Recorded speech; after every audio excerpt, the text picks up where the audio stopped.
नमस्कार प्रेक्षकांनो, नवरी मिळे हिटलरला या मालिकेच्या 28 जूनच्या प्रोमोमध्ये आपल्याला असं पाहायला मिळेल, कालिंदी मार्केटला गेलेली असते आणि तिथून येताना रस्त्यात तिला विक्रांत भेटतो आणि तो तिला म्हणतो की तुम्ही आता एजंटना एक गिफ्ट द्यायचं आहे. ती म्हणते कसलं गिफ्ट?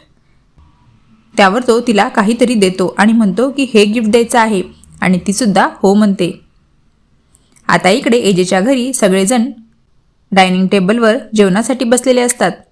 त्यावेळेस दुर्गा एजेला म्हणते की एजे, रिसेप्शनचं इन्व्हिटेशन जवळपास सगळ्यांना गेलेलं होतं खूप आधीच, त्यामुळे आता आपण ऐन वेळेला रिसेप्शन कॅन्सल करू शकत नाही, आपल्याला ते करावंच लागेल. त्यावर एजे म्हणतो की ठीक आहे, पण मेक शुअर की आता काहीही गोंधळ होणार नाही आणि सगळं व्यवस्थित होईल. तेवढ्यात तिथे कालिंदी आणि रेऊ दोघीही येतात आणि म्हणतात की येऊ का आम्ही घरात? सगळेजण दारात पाहतात तर काय, कालिंदी आणि रेऊ आलेले आहेत. लीला म्हणते की तुम्ही इथे? आणि आता पुढे नेमकं काय होईल हे पाहणं रंजक ठरणार आहे. असेच पुढील अपडेट जाणून घेण्यासाठी चॅनलला सबस्क्राईब करा. धन्यवाद.